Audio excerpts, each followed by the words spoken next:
Notre société a pris beaucoup de temps pour commencer à sortir du déni de la minimisation et ouvrir les yeux et les oreilles sur cette réalité des violences subies par les enfants. Quand on sait que la moitié des victimes d'agressions sexuelles disparaîtront avec leurs secrets, on peut se demander ce que sont les indices auxquels nous devons être particulièrement attentifs dans nos missions de dépistage. Et lorsqu'un enfant a confié de premières bribes de dévoilement ou manifesté des troubles du comportement à forte coloration sexuelle, comment co-construire un contexte d'intervention favorisant l'émergence d'une parole libre ? Claude Serron, vous êtes fondateur de l'association Parole d'enfants, psychopédagogue et ancien éducateur spécialisé en hébergement en milieu ouvert et en investigation. Vous poursuivez votre activité de formateur en France et vous êtes l'auteur de plusieurs livres sur la souffrance, la résilience, un ouvrage collectif dont le titre a retenu mon attention, Don, pardon, réparation. Et vous allez nous proposer une communication dont le titre est « Repérer la violence entre signaux faibles, non-dits et déni ». Merci. C'est à vous. Merci, monsieur. De rien. Merci aux organisateurs de m'avoir invité, de m'avoir accordé leur confiance. Donc, mon intervention se découpera en 3 chapitres. Les complications qu'on rencontre dans le dépistage, en fait, des violences. Ensuite, les indicateurs comportementaux qui devraient attirer notre attention. Et enfin, je vous proposerai quelques repères pour accueillir la parole de l'enfant dans les meilleures conditions. Première question que je voulais poser, c'est pourquoi les enfants maltraités habituellement ne dénoncent pas leurs parents. Il y a différents facteurs qui nous viennent spontanément à l'esprit, parce qu'ils ont peur des représailles, ils sont menacés, ils ont peur d'être battus, parce qu'ils sont pris dans des liens de loyauté à l'égard de leurs parents, ou encore ils ne disposent pas des repères pour réaliser combien ce qu'ils vivent à la maison, ce n'est pas la même chose que ce que vivent habituellement les autres enfants ailleurs. Peut-être ils ont peur de ne plus être aimés par leurs parents, ils ont peur d'être exclus de la famille, d'être placés en famille d'accueil ou en mix. Il y a aussi un autre facteur qui est en relation avec la survie de l'espèce humaine. Nous faisons partie, nous les humains, des animaux supérieurs qui engendrent un nombre limité de petits et qui vont leur assurer assistance jusqu'à l'âge adulte. Donc nous les gardons à côté de nous pendant une vingtaine d'années habituellement pour leur transmettre tout le bagage nécessaire qui sera utile pour se débrouiller dans la vie. Pour cette raison, en fait, les petits humains naissent avec une prédisposition à rester attachés à leurs parents par une sorte de cordon ombilical psychique très très puissant qui leur permet de recevoir nourriture, affection, protection, socialisation, etc. Le lien d'attachement très puissant qui unit le petit à ses parents, à ses figures d'attachement, exclut le fait qu'ils puissent percevoir leurs parents comme étant dangereux. Si c'était le cas, alors dans un réflexe de survie, ils s'en éloigneraient pour s'en protéger. Et alors ils seraient condamnés à la solitude et à la mort. Ça signifie en fait que ce dispositif d'idéalisation du parent est très utile pour la majorité des enfants parce que ça les rend réceptifs justement aux apprentissages, mais ça constitue un dommage important pour les exceptions, ceux qui subissent des mauvais traitements. Et le plus souvent, quand les enfants subissent des mauvais traitements, ils ont tendance à s'attribuer à eux-mêmes la responsabilité de ce qu'ils subissent. Donc, ils ne sont pas en mesure de demander de l'aide. Maintenant, voyons un peu du côté de l'enfant victime d'agression sexuelle comment ces stratégies de survie ne vont pas aider au dépistage. L'enfant qui est sous emprise de son agresseur est rarement le meilleur porte-parole de son vécu, de son état de souffrance. Et ceci pour plusieurs raisons. D'abord, l'agression sexuelle se déroule habituellement dans des conditions qui tendent à le nier. Dans le noir, dans le secret, dans le silence. Il est présenté par l'auteur souvent comme une activité privilégiée qu'il faut taire parce que les autres ne pourraient pas comprendre que malgré que tu n'as que 9 ans, tu es déjà une vraie petite femme. Ça doit rester entre nous. Alors comment dès lors arriver à le mentaliser? Comment arriver à le mettre en mots? Autre facteur, c'est l'enfant peut craindre le regard que sa mère va porter sur lui ou sur elle quand elle saura ce qu'il a fait avec son abuseur. Ça, c'est une formulation impropre. C'est comment l'enfant vit les choses. La formulation correcte, c'est quand elle saura ce que son abuseur lui a fait. Oui. Alors, est-ce que sa mère va la regarder comme une petite traînée, comme une petite vicieuse qui a fait toutes ces choses dégoûtantes dans son dos? Ou est-ce qu'elle va la regarder comme un enfant qui a été blessé dans sa chair et dans son âme? Bien, vous savez que beaucoup d'enfants craignent que ce soit la première réponse qui sort de la bouche de leur mère.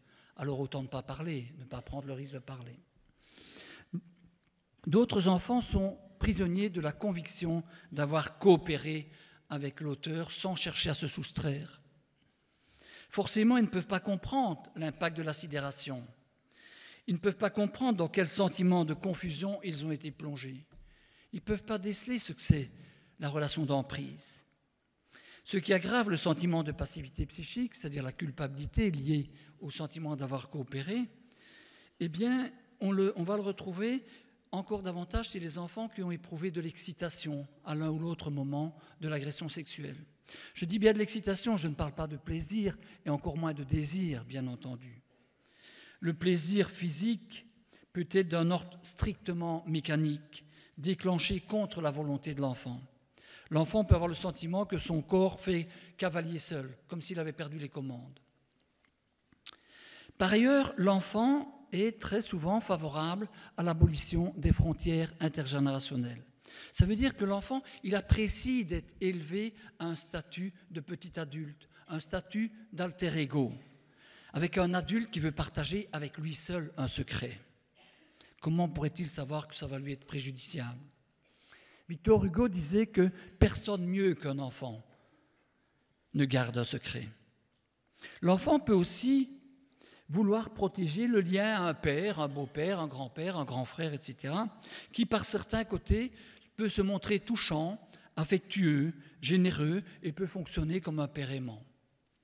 On constate très très souvent dans les abus sexuels intrafamiliaux que le lien entre l'enfant et la mère est souvent plus problématique que le lien entre l'enfant et son père. Par ailleurs, le dévoilement répond à la même logique que la formation du symptôme, basée sur l'économie psychique, rapport coût-bénéfice. Ça veut dire quoi? Ça veut dire que pour l'enfant, l'option, la solution du dévoilement doit être la meilleure possible à un moment donné. Et c'est rarement le cas. Comme le rappelle Jean-Paul Munier, pour ces enfants qui sont abusés, l'enfance est rarement le temps de l'insouciance, mais c'est plutôt le temps de l'espérance d'arriver à l'âge adulte sans que tout ça ne se sache. En effet, il n'est pas du tout évident pour un enfant d'intégrer à son identité narrative le fait qu'on est le fils ou la fille d'un violeur ou d'un pédophile. Personne n'a envie de voir la photo de son père en première page du journal.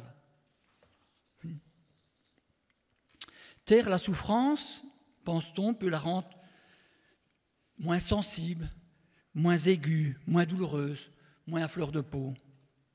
Et par contre, l'énoncé peut réveiller le cauchemar. Parce que ça oblige à se reconnecter à des faits. Et ça oblige à se reconnecter aux émotions qui sont associées à ces faits.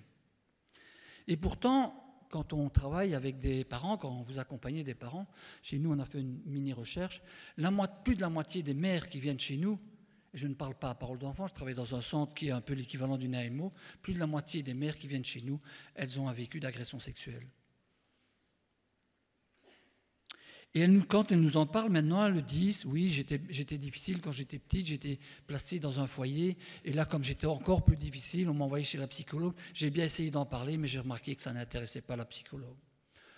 Je ne veux pas me focaliser sur les psychologues, hein. Ça concerne tous les adultes. Elles changeaient de sujet, elles parlaient tout de suite d'autre chose. Dans certains cas, certains enfants vont envoyer toutes sortes de signaux pour attirer inconsciemment l'attention des adultes sur la situation impossible qu'ils vivent, mais qu'ils ne peuvent pas énoncer, de crainte des conséquences catastrophiques en fait, de leur dévoilement. Et tous ces comportements à connotation sexuelle, en grande partie compulsifs, témoignent du fait que l'enfant a été mis en contact avec une sexualité adulte. Est-ce qu'il en a été le témoin? Est-ce qu'il en a été victime sur la scène de son propre corps? Est-ce qu'il a été exposé à du matériau pornographique? Est-ce qu'il a été victime d'autres formes de traumatisme? Eh bien, il est impossible de le dire sans qu'on ait les confidences de l'enfant. Une recherche a montré en fait que le taux de dévoilement passe de 6 à 31% lorsqu'après avoir manifesté des troubles du comportement sexualisé, on questionne l'enfant sur l'éventualité d'une agression sexuelle. Tony, en regardant ton dessin, j'ai l'impression qu'il se passe des choses qui ne sont pas faciles dans ta vie. S'il te plaît, parle-moi de ça. Parce que même quand des enfants montrent des preuves quasi évidentes d'une agression sexuelle, 2/3 d'entre eux ne dévoileront pas si on n'ouvre pas la porte, si on ne leur pose pas la question de manière respectueuse et non suggestive. Autre complication pour les intervenants, nombre de ces enfants gravement traumatisés et gravement blessés dans leur chair et dans leur âme vont développer des réactions défensives telles que le détachement émotionnel, l'éloignement de soi, l'amnésie cognitive, la dissociation, le clivage ou encore le refoulement. Ces mécanismes de survie psychique protègent l'enfant d'une trop grande proximité avec une expérience douloureuse trop pénible à ressentir. Et le traumatisme augmente encore la difficulté de se mettre à l'écoute de soi-même et peut amener des adolescents, et vous en rencontrez certainement également dans votre pratique, à se comporter comme s'ils étaient devenus indifférents à eux-mêmes, comme s'ils ne souffraient pas de la solution qu'ils vivent. Il faut aussi savoir que 20% des victimes d'agressions sexuelles ne développent pas de symptômes, ne développeront jamais de symptômes. Et certains aussi ont des stratégies d'adaptation qui laissent croire qu'ils vont bien. Par exemple, une des stratégies d'adaptation de certains enfants, c'est de surinvestir la scolarité. Ils sont très brillants à l'école, ou encore très brillants dans les activités extrascolaires. Ça peut duper tout le monde. Autre facteur confusionnant, c'est le fonctionnement de certaines familles à transactions incestueuses. Jorge Barodi, qui est un psychiatre d'origine chilienne, va identifier 3 types de familles à transactions incestueuses. La première, il parle d'organisation chaotique indifférenciée. La seconde, c'est organisation totalitaire absolutiste. Et je ne retiendrai que la troisième, c'est organisation enchevêtrée altruiste. Ici, dans ce type d'organisation, le père se montre très proche de ses enfants. Il est plutôt maternel, il est dévoué, il s'occupe de ses enfants, il apprécie les jeux corporels avec ses enfants. Il se roule par terre avec ses enfants. Et la mère, qui est plutôt plus froide et plus distante, est remplie d'admiration pour les compétences relationnelles de son mari. Et c'est à travers les jeux que monsieur sexualise le lien avec ses enfants. Ce type de fonctionnement a au moins 2 conséquences. L'image que donne à voir cette famille dans l'entourage est celle d'une famille unie, d'une famille où règne le respect mutuel, où le père est impliqué, pas comme de nombreux pères qui occupent une position périphérique dans leur famille. Donc dans le quartier, cette famille donne envie, fait figure de modèle. Ça peut illusionner tout le monde. Deuxième conséquence qui en découle, l'enfant qui est victime d'agression sexuelle dans cette situation n'a aucun espoir de pouvoir être cru s'il lui venait à l'idée de révéler ce qu'il subit. Ses parents sont tellement bien au-dessus de tout soupçon. Voilà donc des situations de danger qui ne sont pas évidentes à déceler, et quand le professionnel se doute de quelque chose, face à l'option d'aider le jeune à se confier à propos d'éventuels vécus douloureux, il peut alors se vivre pris dans un dilemme. Si je force la porte pour encourager le jeune à en parler, cela peut venir briser le processus fragile d'autoprotection qu'il a mis en place pour se tenir le plus éloigné possible de sa souffrance. Par contre, si je n'en parle pas, je lui donne l'impression que j'ai peur, que je ne suis pas plus solide que les membres de sa famille qui veulent qu'on remette tout de suite le couvercle sur la cocotte minute. Je laisse transparaître que je ne suis pas suffisamment concerné, que je ne suis pas prêt à l'aider à se réconcilier avec l'image négative que très souvent il a de lui-même, l'aider à le soustraire de l'emprise de son agresseur, l'aider à développer de meilleures capacités autoprotectrices et aussi l'aider en l'accompagnant vers des services de soins spécialisés. J'ai pris mon réveil avec moi pour ne pas trop déborder. Continuons à en parler, si vous voulez bien, un peu de nous, les intervenants sociaux. Comment comprendre notre aveuglement? Comment comprendre notre propre cécité? D'abord, si nous ne nous sentons pas outillés, pour répondre adéquatement à une problématique, il y a de grands risques que nous passions nous aussi à côté. D'abord parce que nous avons plus de chances de reconnaître ce que nous connaissons déjà, et aussi, si nous nous sentons démunis, nous allons, à notre insu, ignorer certains indices afin de ne pas aggraver nos sentiments d'incompétence, nos sentiments d'inadéquation, nos sentiments d'impuissance. Deuxièmement, entrer en relation avec un enfant ou avec un adolescent en grande souffrance et nous approcher du noyau de sa détresse induit en nous, à travers ce qu'il nous communique, autant au niveau non verbal qu'au niveau verbal, une angoisse, une grande peine parfois. Nous éprouvons alors le besoin de nous protéger de ces souffrances car elles minent notre confiance de base dans l'existence et dans la communauté des humains. Et pourtant, de cette confiance, on en a besoin tous les jours pour aller à la rencontre des autres. Troisièmement, l'effet de mauvais traitements, l'effet d'abus sexuels, l'effet de négligence, les situations où les enfants sont pris en otage dans les conflits chroniques qui opposent leurs parents, parfois depuis pas mal d'années, peuvent provoquer la confrontation avec des aspects de notre propre histoire personnelle. Ce qui se vit devant nous évoque quelque chose qui est nôtre, quelque chose qui nous appartient. Nos lésions, nos blessures, nos cicatrices encore quelque peu ouvertes. Et ces souffrances non résolues, non dépassées, sont réactivées dans nos interventions professionnelles. Par ailleurs, pour éviter le biais de la surpsychologisation des manifestations symptomatiques, il nous arrive de ne pas nous attarder outre mesure sur les symptômes qu'exprime le corps de l'enfant. Douleur abdominale ou maux de ventre, tics nerveux, ongles rongés à sang, troubles du sommeil, perte des cheveux, eczéma, crise d'asthme, etc. Mais ne sont-ce pas là aussi des signes d'une tension indicible?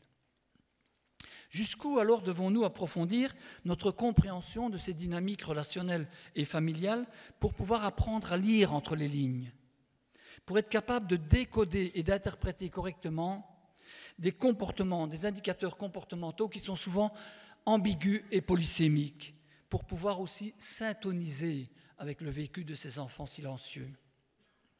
Voyons un peu de quels indicateurs il s'agit. Il y a toute une série d'indicateurs qui sont des indicateurs qui sont non spécifiques à une problématique. Selon American Psychological Association, il y en a 20, et selon la doctoresse Suzanne Sigroy, il y en a 24. Je vais en nommer 5 ou 6.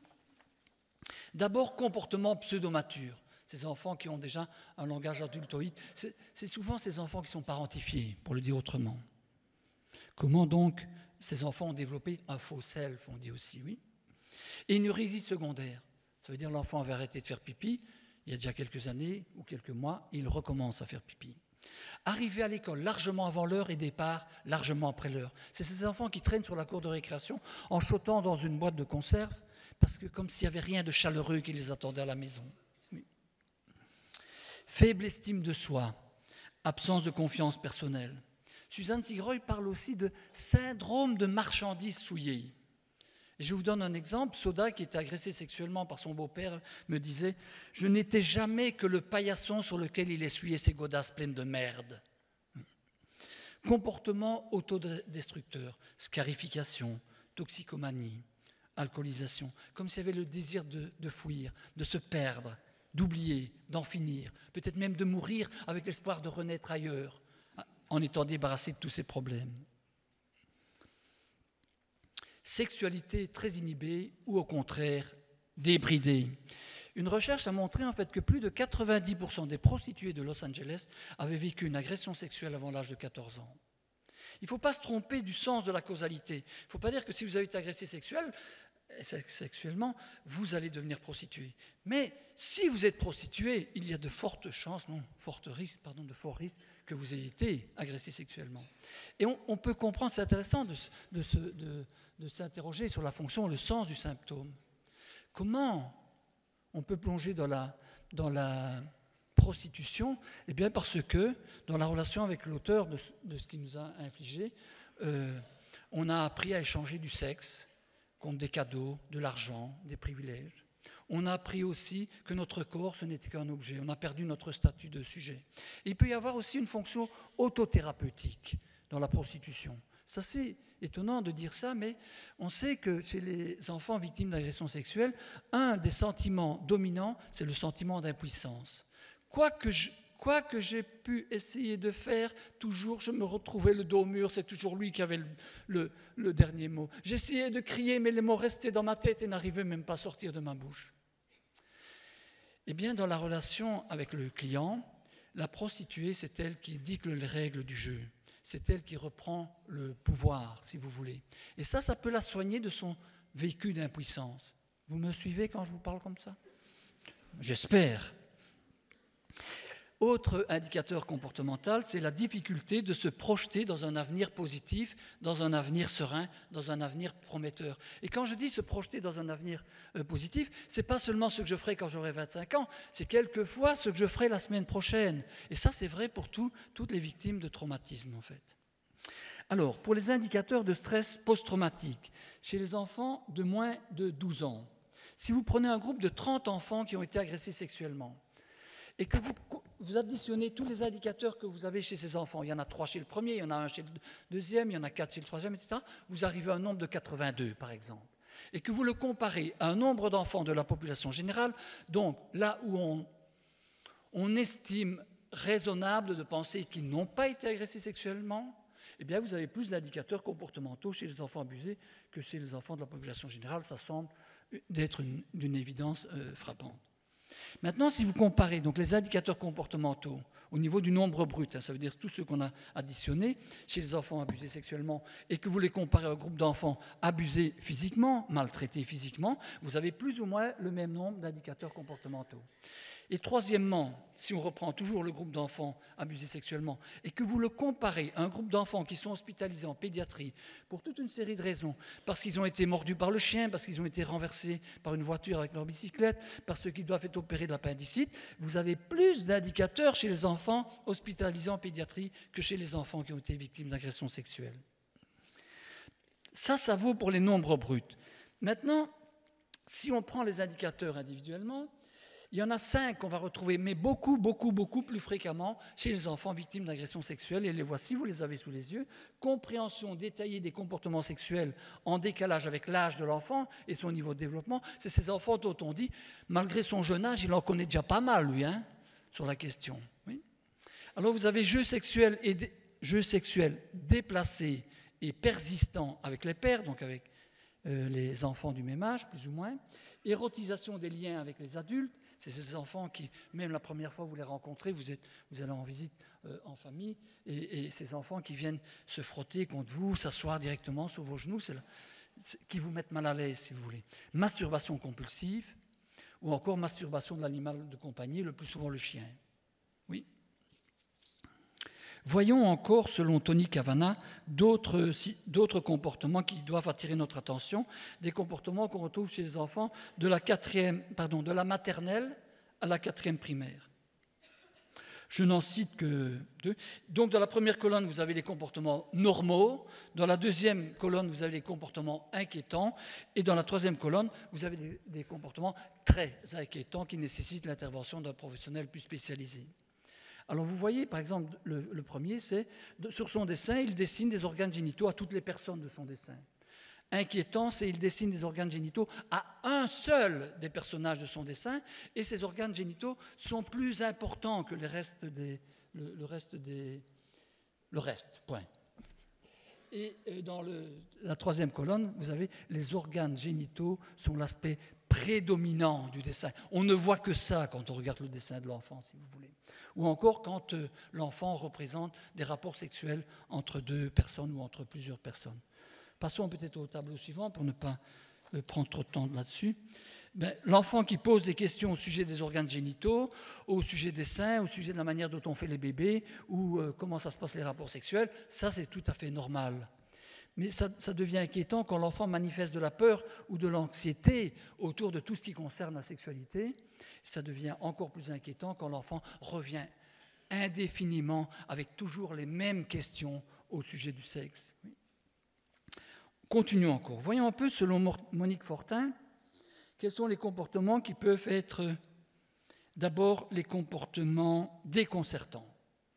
Les comportements sont déconcertants quand l'enfant porte une plus grande attention à la sexualité qu'à ses amis ou à tous les autres éléments de son environnement.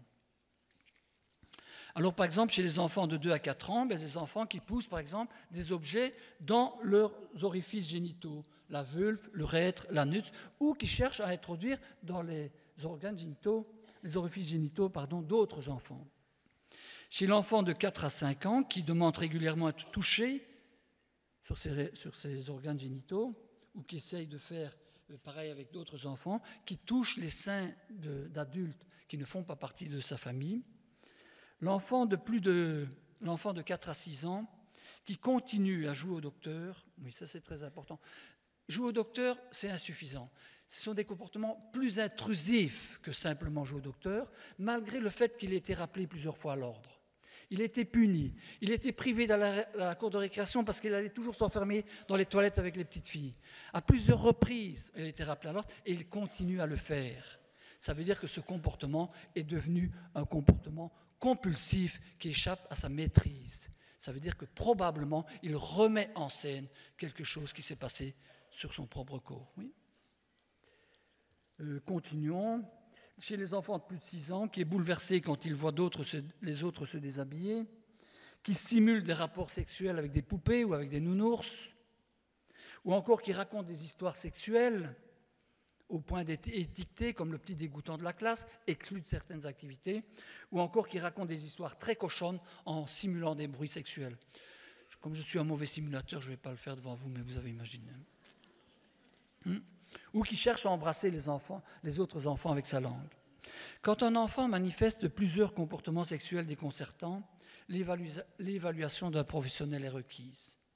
Il va essayer d'investiguer pour voir si cet enfant a été exposé à des activités sexuelles inadéquates, qui n'étaient pas de son âge. Est-ce qu'il est dans la confusion par rapport à ce qu'il sait de la sexualité? Est-ce qu'il est agressé sexuellement, etc. Entre-temps, pendant cette évaluation, il faut intervenir pour limiter les activités sexuelles inadéquates de cet enfant, en lui expliquant le pourquoi. Et derrière ces activités, il y a souvent une forme de plaisir ou une forme de curiosité. Il faut prendre le temps de répondre aux questions que pose cet enfant. Oui. Dans les comportements sexuels alarmants, maintenant, on a un enfant qui éprouve de la confusion, une confusion profonde en présence par rapport à la sexualité. Ce sont souvent des enfants qui vivent dans des milieux insécurisants, des milieux très sexualisés. On parle d'ambiance incestuelle ou encore de climat érotico-malsain. Oui. Et donc, ces enfants, ils ont tendance à extérioriser la confusion qui les habite à travers des comportements sexualisés inadéquats. Nous devons être alarmés quand un enfant de moins de 12 ans dessine des personnes ayant un rapport sexuel, manipule ou force, utilise la contrainte ou la manipulation pour forcer d'autres enfants à les toucher sur les parties intimes, pratique avec d'autres enfants le sexe oral, vaginal ou anal, et pour les enfants de plus de 6 ans, entre 6 et 8 ans, quand ils se masturbent en présence d'images que maintenant on retrouve dans le net. Avant, on se masturbait devant les images de Playboy, mais qu'on avait trouvées dans l'armoire des parents. Donc. Si un adolescent de 15 ans nourrit ses fantasmes en regardant des femmes au sein nu, c'est tout à fait normal. Si un enfant de 8 ans le fait, c'est inquiétant, pour le dire autrement. Oui. Donc ici, de nouveau, il faut intervenir pour limiter les activités alarmantes de l'enfant, tout en augmentant notre vigilance, en ayant une surveillance plus rapprochée pour cet enfant. Au niveau des indicateurs physiques, je ne vais pas trop m'allonger là-dessus, des blessures au niveau des parties génitales externes, sur le vagin, à l'anus, au sein, aux fesses, au bas de l'abdomen, etc. Des enflures, des picotements, des bleus, des rougeurs, des saignements, etc. Ou encore des douleurs qui empêchent l'enfant de marcher normalement, ou de s'asseoir normalement, ou encore des douleurs en état d'érection, ou des douleurs quand il urine. Autre indicateur en relation avec une situation d'abus sexuel suspecté, c'est quand des enfants ou des adolescents cherchent à avoir des relations privilégiées en cachette avec des adultes. J'ai dû faire une IP, une analyse d'une information préoccupante, dans une situation où vous aviez des adolescents qui étaient placés dans un foyer, dans une MEX, comme on dit en France, oui, Et ils allaient régulièrement chez le sacristain. Le sacristain, maintenant, ne va plus beaucoup à la messe, donc on ne sait plus ce que c'est qu'un sacristain. C'est l'adjoint du curé, oui. C'est l'adjoint du curé. Et alors, ils allaient chez lui pour aider à tondre la pelouse, pour tailler la haie, ranger le grenier, etc., le garage, etc. Et la femme du sacristain leur préparait des petits gâteaux, etc. La femme du sacristain, elle décède et il continue à y aller. Sauf que maintenant, quand ils reviennent à la Mecque, ils reviennent avec des cadeaux. Ils reviennent avec des Nike, ils reviennent avec une planche à roulettes, ils reviennent avec une trottinette de plus en plus important.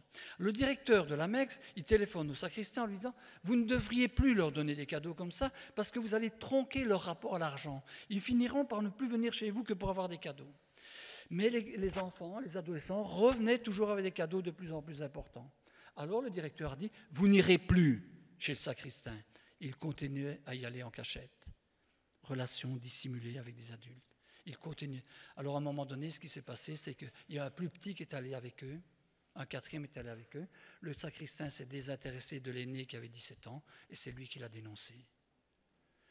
Et les 3 petits ont très vite couru chez le sacristain pour le prévenir, et il y a eu un grand feu dans le jardin du sacristain. Changement soudain des sentiments à l'égard d'une personne, ou encore une peur inhabituelle ou une méfiance inhabituelle à l'égard d'une personne. Mais c'est l'histoire de Fanny. Fanny, elle a voulu que ses parents lui achètent des lapins. Mais les parents ont dit, d'accord pour les lapins, mais c'est toi qui iras chercher les chicorées pour les nourrir. Les chicorées en Belgique, c'est les pissenlits. Oui. Et alors, elle y va avec qui? Elle y va avec un vieux monsieur qui est un voisin qui s'appelle Marcel. Et tout d'un coup, elle dit, je ne veux plus moi aller chercher des chicorées avec Marcel. Alors tu vas t'occuper de tes lapins, sinon ils vont bientôt voler la casserole. Obligé de continuer à aller chercher les pissenlits avec Marcel, mais vous avez deviné ce que fait Marcel quand on est dans la campagne.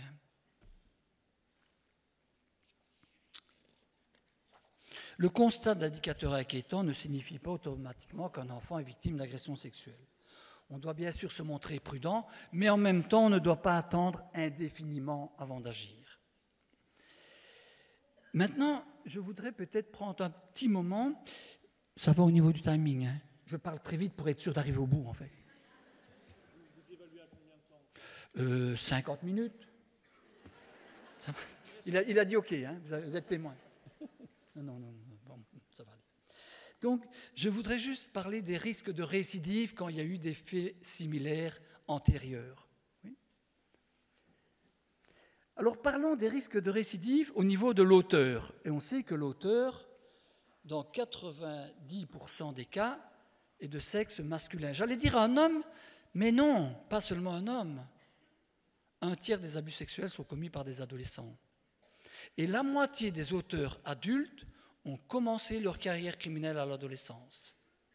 Ça veut dire que c'est une problématique qu'il ne faut pas prendre à la légère. Pendant des années, on a dit, en interprétant les comportements de ces adolescents, qu'ils avaient des activités pour aller à la découverte de la différence des sexes, etc. On a fort minimisé, maintenant on a tendance quelquefois aussi à diaboliser. Et pourquoi ils ont commencé à l'adolescence et qu'ils ont continué à l'âge adulte? Eh bien parce qu'ils n'ont reçu aucun traitement, ils n'ont pas été confrontés à la loi, etc. On n'a pas pris au sérieux cette problématique. Donc chez l'auteur, je disais, il n'a pas reconnu les faits, il laisse blâmer la victime ou il instigue les autres membres de la famille contre la victime. Il ne respecte pas ses conditions de probation, ça montre qu'il y a quand même un grand problème avec l'autorité. Il a des attitudes négatives envers le traitement. Si, il va bien à son groupe thérapeutique, mais juste pour occuper un siège. Parce qu'on ne voit aucune évolution chez lui pour sortir du déni, pour être plus authentique, pour exprimer ses émotions, et il continue dans ce qu'on appelle les distorsions cognitives, ça veut dire qu'il continue à dire que c'est sa fille qui l'a séduit. Absence de projet réaliste de vie. Madame l'a foutu dehors, il ne recherche pas d'emploi, il a trouvé tout naturellement un appartement en face d'une école maternelle. Pour faire quoi? Pour nourrir ses fantasmes en regardant les enfants. Et donc il entretient son problème. Quand il fait des allusions sexuelles à l'égard d'un enfant dans un endroit public, il arrive au café et dit « Je ne vous l'ai jamais présenté, c'est Catherine, c'est mon aînée. » C'est déjà une vraie petite femme, hein. Regardez un peu, elle a déjà des poils comme sa mère, elle sera bientôt bonne. Quand cet auteur traverse une période stressante, liée à la perte de son emploi, liée au décès d'un proche, au départ du conjoint, etc. Eh bien, l'agression sexuelle, la consommation sexuelle d'un enfant, c'est un antistress. Comme les toxicomanes, comme les héroïnomanes consomment de l'héroïne comme un antidépresseur. C'est pourquoi ils deviennent des consommateurs sexuels chroniques, parce qu'après que le stress soit descendu, il remonte. Alors il faut reconsommer de l'enfant.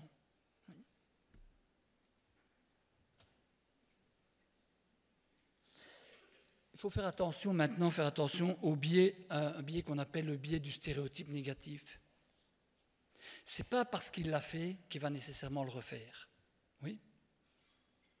Mais il est quand même, si on le retrouve dans les différents facteurs que je vais vous dire, il est quand même à très haut risque de récidiver. Parlons maintenant des facteurs de risque pour le parent insuffisamment protecteur, c'est-à-dire la mère. Le plus souvent, oui.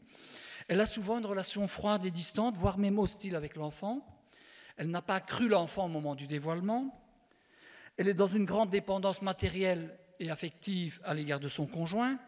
Elle a de faibles capacités d'affirmation, d'opposition. Ça veut dire qu'elle est encore soumise à l'autorité en fait, de son conjoint. Elle est très désintéressée par les relations sexuelles avec son conjoint. Elle a peu d'intérêt pour les relations sexuelles.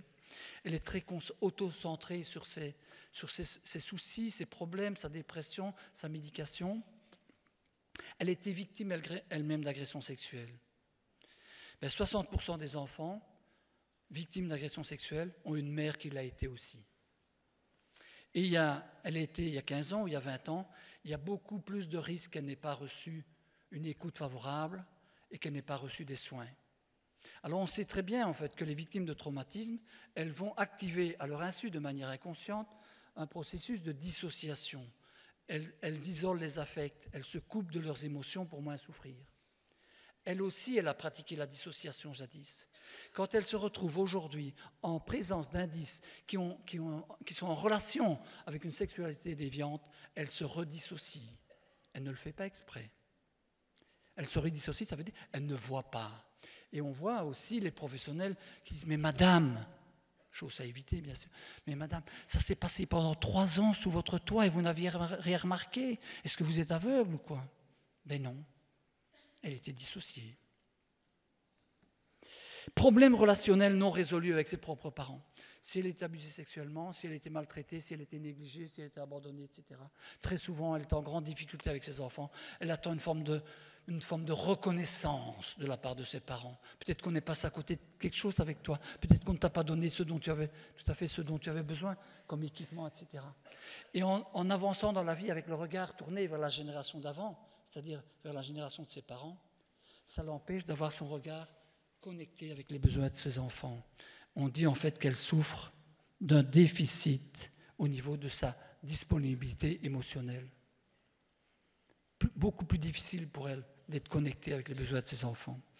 Et elle se montre encore un autre facteur de risque de récidive, pour l'auteur, je ne parle pas pour elle, mais elle se montre peu intéressée de comprendre quels sont les côtés vulnérables de sa personnalité que l'auteur a pu utiliser, a pu manipuler pour diminuer sa vigilance et diminuer ses capacités protectrices.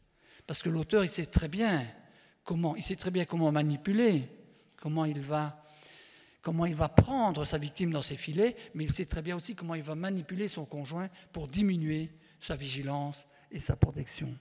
Et là, quand on lui propose de réfléchir à ça, ou quand on lui propose de réfléchir, est-ce que vous êtes intéressé de comprendre comment la relation entre votre enfant et vous n'a pas pu se construire sur une base de confiance suffisante pour que votre enfant, dès la première fois, vienne vous dire « Mais tu sais ce que papa m'a fait ?» Cette relation de confiance n'était pas suffisante. Vous seriez intéressé de comprendre comment cette relation n'a pas pu se construire comme ça. Elle n'est pas intéressée. Ça, ce sont des facteurs de risque. Chez l'enfant, le jeune âge de l'enfant, plus encore s'il est un enfant qui est porteur de handicap, il est très vulnérable face aux stratégies manipulatrices de l'auteur. S'il est carencé affectivement, il devient une proie facile pour les agresseurs, y compris extérieurs à la maison. Il suffit que quelqu'un lui dise « Oh, tu es grande, toi ma chérie, tu as de beaux yeux, etc. » pour qu'elle fonde, elle se laisse facilement embarquer. Si elle entre dans la période de puberté, il y a l'éveil sensoriel, la curiosité sexuelle, très facile à utiliser par l'auteur pour en profiter. Donc mon dernier chapitre, rassurez-vous, j'arrive à mon dernier chapitre, c'est comment créer un contexte favorisant l'expression d'une parole libre, et je préfère dire mettre quand même beaucoup de guillemets pour libre. Oui. Je vais prendre comme référence, si vous voulez bien, l'entretien avec l'enfant dans le cadre de l'analyse d'une information préoccupante, tout en vous disant que ce que je vais vous dire, c'est aussi valable, dans les grandes lignes en tout cas, pour les entretiens qu'on fait dans le cadre des MJE ou encore dans le cadre des accompagnements psychosociaux-éducatifs en milieu ouvert. Je vais donner quelques indications, contre-indications aussi et recommandations. Au niveau du cadre d'abord, il est contre-indiqué de mener un entretien avec un enfant à son domicile. Il est encore plus contre-indiqué de mener un entretien avec un enfant dans sa chambre, ce qu'on a tendance à faire pour que l'enfant soit à l'aise. Contre-indiqué. La salle d'entretien dans vos bureaux ne devrait pas être contiguë avec la salle d'attente. Si c'est le cas et que vous ne pouvez pas déplacer la salle d'entretien ailleurs, vous installez une radio et vous mettez la musique dans la salle d'attente. Parce qu'on sait très bien que dans les départements ruraux, et quand les gens ils viennent de village, quelquefois, il n'y a qu'une personne qui a le permis de conduire, c'est l'auteur présumé qui amène l'enfant. Oui. Il ne devrait pas y avoir de jouets à la portée de la vue de l'enfant. On peut en avoir, mais on les laisse dans l'armoire. Oui. L'enfant devrait être reçu seul. Souvent, vous avez le parent qui insiste pour rester là, il sera plus facile pour lui, il sera plus en confiance. Non. Il faut faire en sorte que l'enfant soit reçu seul. Pourquoi ? C'est pour éviter d'abord que l'enfant ne s'auto-censure et aussi pour éviter l'effet perroquet. Qu'est-ce que c'est l'effet perroquet ? On sait que les erreurs d'omission dans le témoignage des enfants sont beaucoup plus fréquentes que les erreurs d'inclusion. Ça veut dire en d'autres mots plus simples que les enfants ils ont tendance à en raconter beaucoup moins que ce qu'ils ont subi que d'en rajouter. S'il s'est confié à sa mère, ce qui n'est quand même pas la majorité des cas. Très souvent, il en a dit peu de choses à sa mère, en observant dans son regard comment elle est capable d'entendre ce qu'il est en train de lui dire. Eh bien, si la mère est présente, il ne s'autorisera pas à vous en dire davantage que ce qu'il a dit à sa mère. C'est ça l'effet perroquet.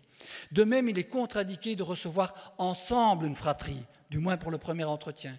Pourquoi ? Parce qu'ils ont tendance à se contrôler mutuellement. L'aîné d'un simple regard, ou celui qui est parentifié, il peut inhiber la parole des plus petits. Recevez-les individuellement. Par la suite, peut-être, c'est intéressant de voir les interactions qu'il peut y avoir, mais je parle du premier entretien, oui. Il est préférable de travailler en binôme, bien sûr. Et si on travaille en binôme, ce qui est souhaitable, je disais, il faut se répartir les rôles avant l'entretien. Il ne faut pas être deux à mener l'entretien pour éviter une espèce de chassé-croisé qui provoque un effet de cuisinage sur l'enfant. Oui.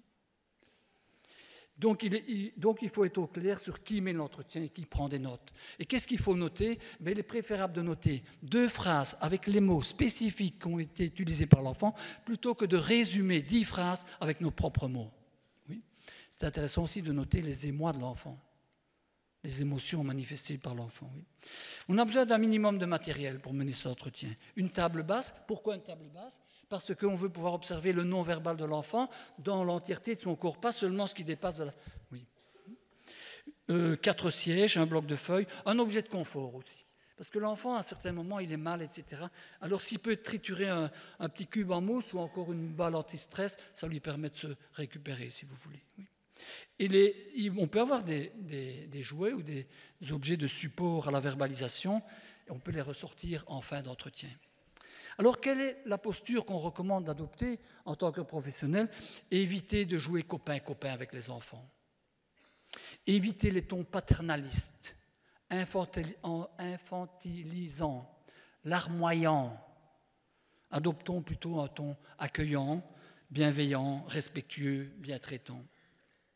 N'adoptons pas non plus des positions normatives prématurées, du type « il n'avait pas le droit de te faire ça, c'est lui qui est responsable, c'est interdit par la loi ». Pourquoi ça ? Parce qu'il y a beaucoup d'enfants en fait, qui se sentent autant responsables que l'auteur de ce qu'ils ont subi. Et ça peut inhiber leurs paroles. Parce qu'ils ont l'impression que ça s'adresse autant à eux, ce que vous êtes en train de leur dire. Alors, méfiez-vous aussi des sous-entendus culpabilisants qu'il peut y avoir dans certaines questions. Et pourquoi tu n'en as pas parlé plus tôt ? L'enfant peut interpréter ça comme un reproche. Il est préférable de passer pour un intervenant un peu lent à la compréhension, quelquefois on ne doit pas se forcer, plutôt qu'un intervenant qui comprend tout au quart de tour. Pourquoi? Parce que s'il a l'impression que vous êtes tellement brillant pour tout comprendre, eh bien il pense qu'il n'a pas besoin d'expliquer les choses en long et en large, que vous allez quand même comprendre. Maintenant, et je termine par ça, monsieur, je vous le jure. La conduite de l'entretien. Nécessité d'une étape de mise en confiance. J'ai eu un formateur qui commençait la formation en disant « J'aimerais que l'un ou l'une d'entre vous nous raconte avec suffisamment de détails sa dernière relation sexuelle. » Ça jetait un petit froid dans la salle. Quelqu'un lâchait une boutade, ça retombait. Et puis il disait « Quand vous sollicitez un dévoilement de la part d'un enfant, présumé agressé sexuellement, c'est ce que vous lui demandez.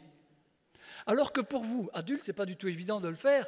Personne ne veut le faire d'ailleurs, alors que vous êtes censé retirer du plaisir, de la gratification, une forme de reconnaissance narcissique dans vos relations sexuelles, alors qu'un enfant, c'est souvent entaché de sentiments de honte, de culpabilité, d'être sale, d'avoir été sali. Alors imaginez combien c'est encore plus difficile pour un enfant. Donc ça invite à quoi? De notre part, à faire preuve de respect, de patience et d'humilité, je dirais aussi, dans ce type de travail. Si on fait un entretien d'analyse d'IP, c'est important de faire cohabiter dans notre tête plusieurs hypothèses concurrentes et ne pas chercher à vouloir vérifier une information qu'on a reçue au préalable, par exemple de la CRIP. Oui. Ne pas chercher à la vérifier dans le sens de la confirmer ou de la... Alors les hypothèses concurrentes, c'est ce que dit l'enfant est basé sur des faits réels, réellement vécus, ça veut dire l'enfant dit vrai. Mais ça peut être aussi ce que dit l'enfant est le fruit du mensonge. Les enfants de moins de 7 ans ne mentent pas, il faut quand même préciser, mais quand ils dénoncent un abus sexuel. Le mensonge, l'ouï-dire, le malentendu, la suggestion, l'induction, le délire psychotique, les vécus oedipiens exacerbés, pour ceux qui sont dans cette tranche d'âge-là, etc. C'est important d'avoir toutes ces hypothèses-là en tête, sans laisser penser à l'enfant qu'on doute de ses propos. Oui. Pour éviter au maximum d'influencer le contenu des révélations de l'enfant, il est préférable de privilégier les invitations plutôt que les questions. Moins on pose de questions, mieux c'est. Les invitations, c'est « parle-moi d'eux ». Tu viens de rentrer à l'école, parle-moi de la première journée que tu as passée à l'école. Ou encore, dis-moi tout sur, à partir du moment où il rentre dans ta chambre, jusqu'au moment où il sort de ta chambre. Ne posez qu'une question à la fois. Combien de fois on pose 2, 3 questions à la fois, ou des invitations à la fois, oui. Tolérer les moments de silence. Quand il y a des moments de silence, c'est pratiquement toujours l'intervenant qui interrompt ce silence. Si l'enfant manifeste un état de détresse pendant l'entretien, réorienter l'entretien vers des questions plus anodines. « Ah, j'avais oublié quand tu t'es présenté, je t'ai demandé si tu avais des amis. Parle-moi de tes amis et de tes amis. Oui. » Il importe de ne nommer sous aucun prétexte le nom d'un éventuel suspect. Est-ce que ton beau-père t'a fait des choses qu'il n'aurait pas dû? Non. Et encore moins la nature des présumées allégations. Est-ce que quelqu'un t'a touché là où il n'aurait pas dû? Non, cette information doit venir de l'enfant. Oui. Si vous possédez des informations avant de rencontrer l'enfant, vous n'y faites pas allusion. Vous ne dites pas, eh bien à l'école, tu avais quand même raconté à ton institutrice. Non, ça vous ne le dites pas. De nouveau, pour ne pas enfermer l'enfant dans l'effet perroquet. Si vous avez le sentiment que l'enfant a été briefé, le plus souvent par ses parents, avant de venir, ben vous allez questionner ça en fin d'entretien, de manière respectueuse. De même, vous ferez la même chose si vous pensez que l'enfant a très peu de capacité de résistance à la suggestion. Offrez aussi à l'enfant la possibilité de parler d'autre chose que ce que vous avez parlé. Et aussi, je voudrais insister là-dessus, il faut aussi parler de ce qui va bien dans la vie de l'enfant. Pourquoi? C'est pour éviter ce qu'on appelle la fétichisation du trauma. Et qu'est-ce que c'est la fétichisation du trauma? C'est ces enfants qui pensent qu'ils n'ont d'intérêt que parce qu'il s'est passé sur leur région génitale. C'est comme s'ils se promenaient avec une étiquette sur le front, je suis une victime d'agression sexuelle. Sous-entendu, n'ayez pas les mêmes exigences à mon égard qu'à l'égard des autres enfants de la classe.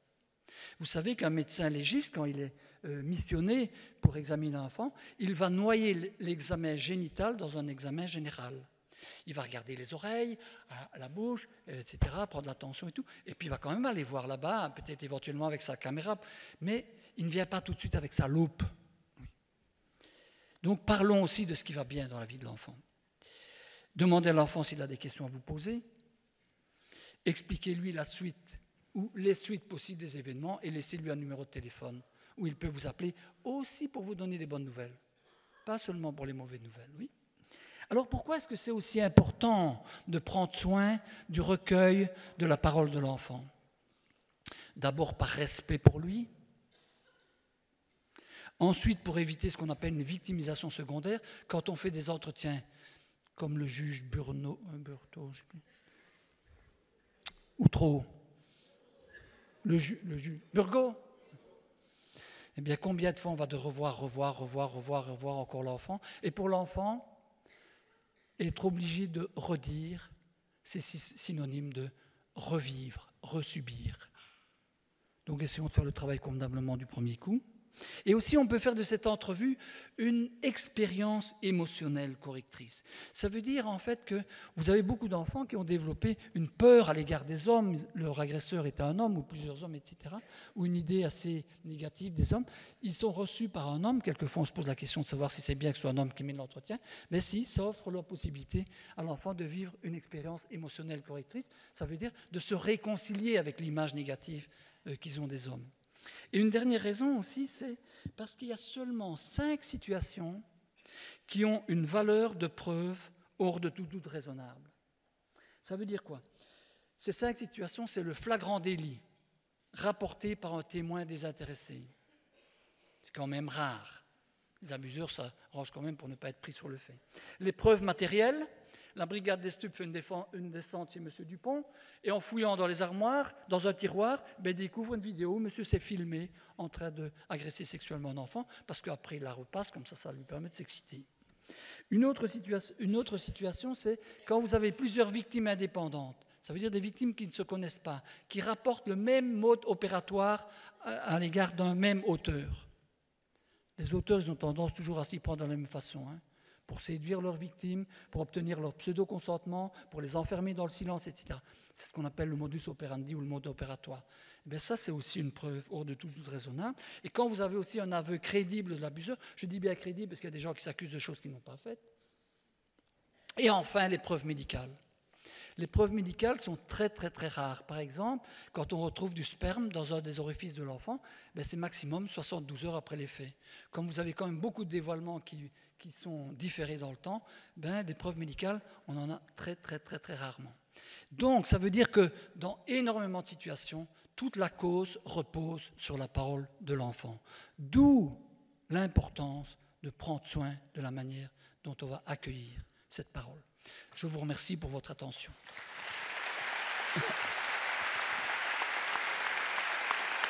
Merci.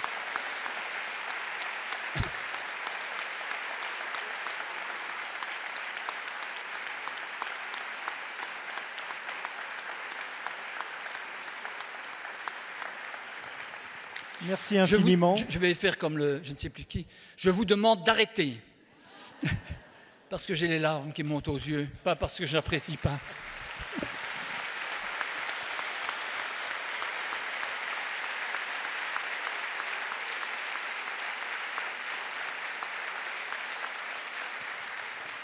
Juste un petit mot avant, je suis devenu quelqu'un d'hypersensible.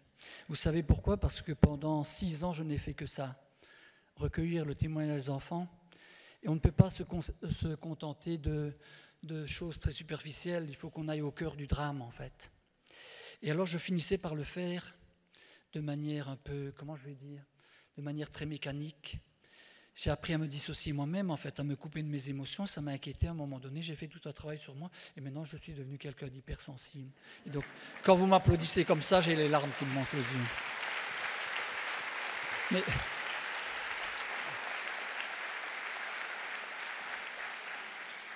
peut-être que le balancier qui est passé de là à là, à un moment donné, va peut-être revenir là. Mais j'aime mieux comment je suis devenu que comment j'étais du temps où je faisais ce travail de manière un peu... J'essayais de le faire le mieux possible. Pourquoi? Parce qu'on enregistrait, on filmait les enfants et la vidéo pouvait se retrouver au pénal. Et alors, qu'est-ce qu'on fait au pénal? L'avocat de la défense, eh bien, lui, il est soucieux de mettre le doigt sur toutes les erreurs de l'intervenant pour discréditer. Quand l'intervenant fait mal son travail, c'est toujours les enfants qui en payent les frais, en gros. Quelques questions. Oui, quelques questions. Alors la première, faites-vous une différence entre l'inceste maternel et l'inceste paternel?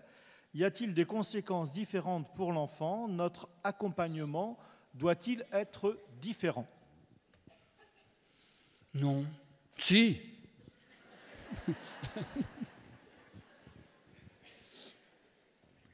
En tout cas, moi je vais dire qu'il y a des grandes différences pour l'intervenant que je suis.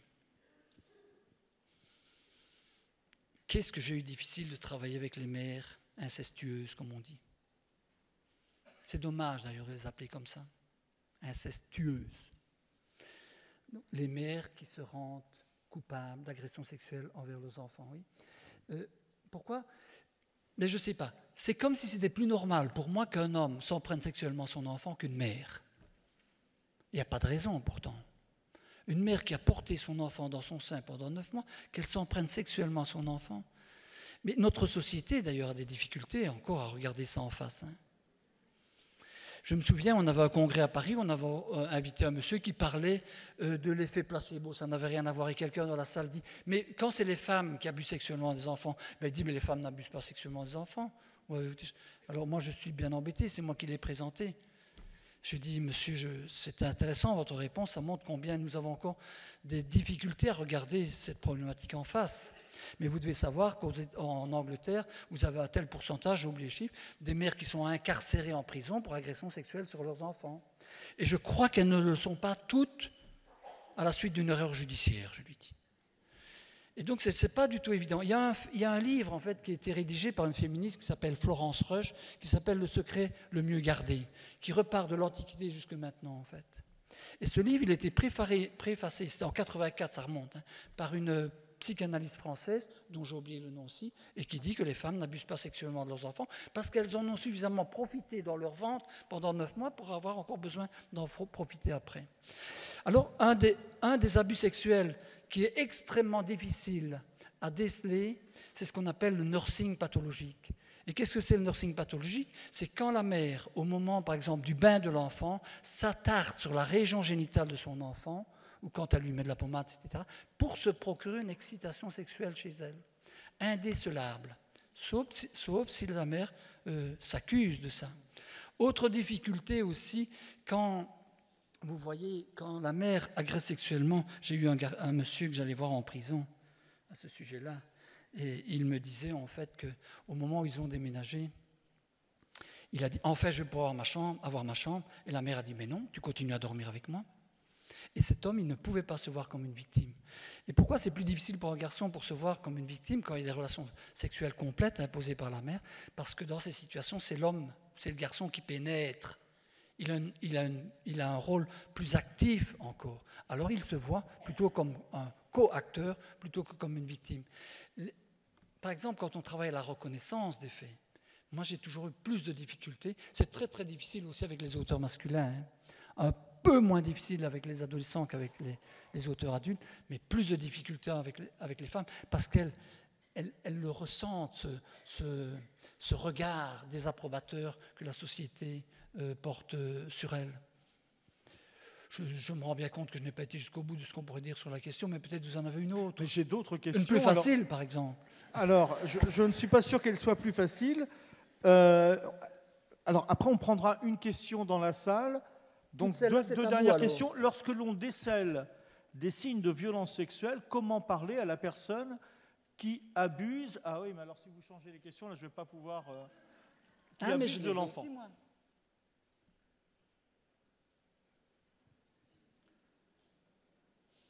C'est ça la question. Oui, c'est une question un peu... J'imagine que la réponse peut être... Je peux répondre aussi en nommant une situation.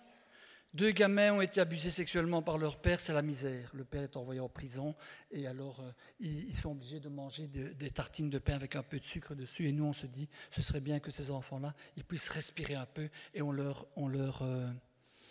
trouve un camp, 15 jours de camp de vacances. Et on paye le camp de vacances. C'est moi qui vais les rechercher. Pendant le chemin de retour, il y a à peu près 100 km, ça fait 1h30, il me parle de l'animateur. Et au fur et à mesure qu'il me parle, je me dis, merde, ils sont tombés sur un abuseur.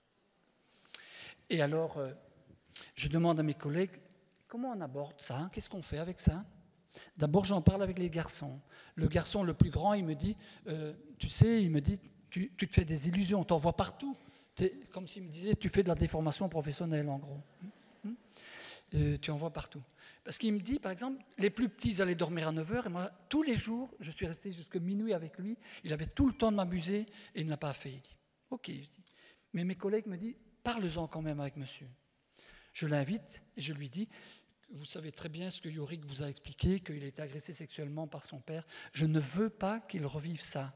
Et pourquoi je vous en parle avec vous? Parce que je pense que s'il y a un prochain auteur, c'est vous. Alors il s'indigne de ça. Il dit, vous prenez pour qui? Qu'est-ce que vous racontez là? Il m'engueule. Je dis, nous resterons très vigilants, monsieur. Nous resterons très, très vigilants. Alors ce monsieur, il s'est beaucoup investi. Après, il a continué à s'investir dans la famille en amenant des colis de nourriture, en venant chercher les enfants pour faire des animations. C'est un animateur, etc. Il animait les anniversaires, etc. Les enfants passaient la nuit. Il habitait toujours chez ses parents. Passaient la nuit avant le samedi pour être prêt pour démarrer tout. Le grand s'est désintéressé parce qu'il a commencé à jouer au football. Et puis, moi, j'ai quitté la Belgique en 2012 pour m'installer dans le sud de la France. Et un jour, j'ai reçu une coupure de journal de mes collègues. Et le titre, c'était « Le clown était un pédophile ». Et on disait, là-dedans, il reprenait les petites annonces que monsieur mettait dans les petits journaux, bientôt les vacances, comment occuper les enfants, c'est possible, toutes les animations qu'il proposait. Et on nommait aussi le procureur, le substitut du procureur, qui disait qu'il n'avait jamais rencontré quelqu'un d'aussi pervers, en fait. Une dernière question dans la salle. Là, ici, je vois une main se lever.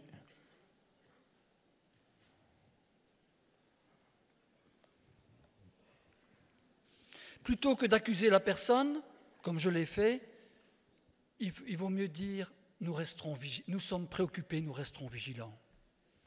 Oui. Madame ? Oui, bonjour.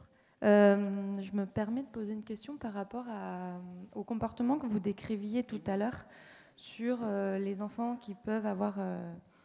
Est-ce que vous pouvez vous lever qu'on vous voit ? Ah oui, je vous vois, madame. Je vous vois. Bonjour. C'est bon ? Oui, c'est bon, c'est bien.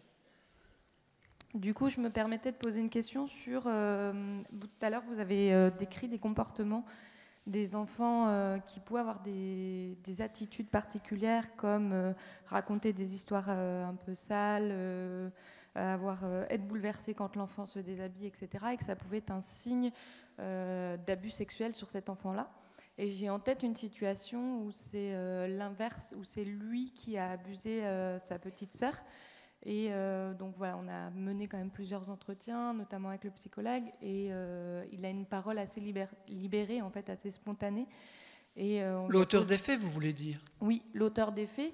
Et du coup, avec ce que vous dites là, c'est vrai que je me pose vraiment cette question-là, parce que, bon, de ce qu'il nous avait dit, lui, il n'aurait jamais eu accès à des contenus pornographiques.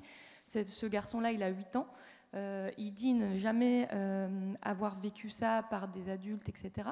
Donc voilà, du coup, se pose la question de ce petit garçon-là qui a ce type de comportement. Est-ce que ça pourrait être aussi en lien avec ce qu'il fait vivre avec sa petite sœur sans avoir vécu ça avant? Voilà, c'est ma question que je me posais. Moi, je verrai ça avec lui, mais aussi surtout avec ses parents. Comment votre enfant, il a eu cette idée, comment ça lui est entré dans la tête de s'en prendre sexuellement à son enfant? Est-ce que vous seriez intéressé qu'on réfléchisse à ça, monsieur et madame? Peut-être en présence du gamin ou pas, il faut voir. Parfois, on travaille par étapes successives, comme ça. Comment ça lui est passé par la tête, en fait, de s'en prendre sexuellement à son enfant? Parce que c'est pas chez n'importe qui, ça. Et s'il n'a pas été exposé d'une manière ou d'une autre à une forme de sexualité déviante, je ne vois pas très bien comment ça pourrait lui est entré dans la tête. Hein. Parce qu'il y a beaucoup d'autres...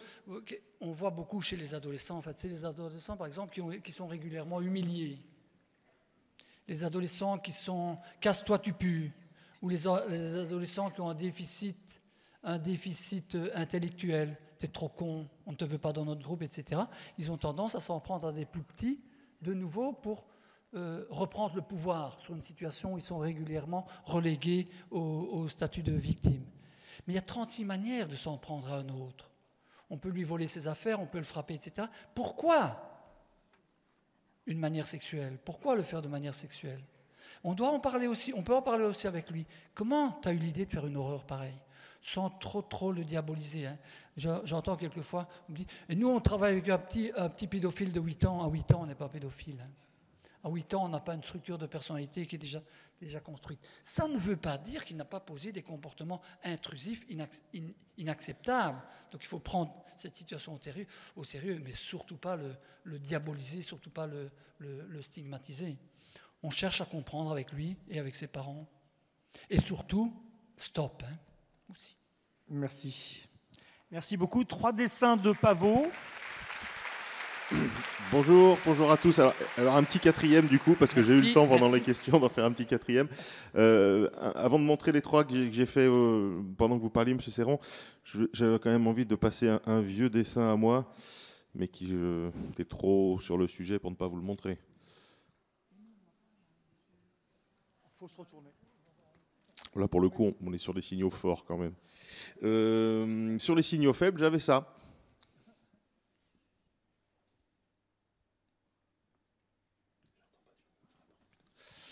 Ok, et sinon... Ah oui, un dessin qui évoque un petit peu la ville dans laquelle on est.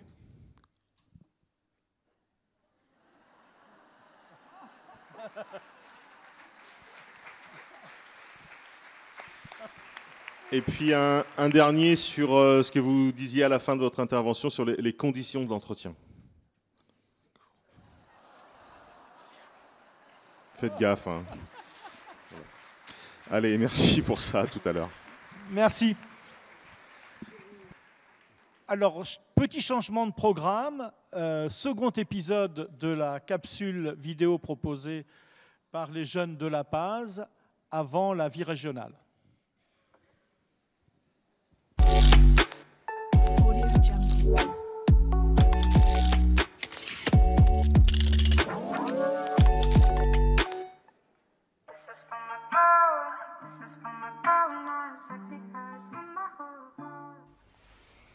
De nous aider. Leur qualité, c'est que ils sont là pour t'écouter quand tu as besoin. Leur qualité, je trouve qu'avec moi, ils ont été patients et présents surtout, et à l'écoute. T'es gentil, marrant, je suis à l'aise avec toi, donc ça va. T'es pas psychopathe.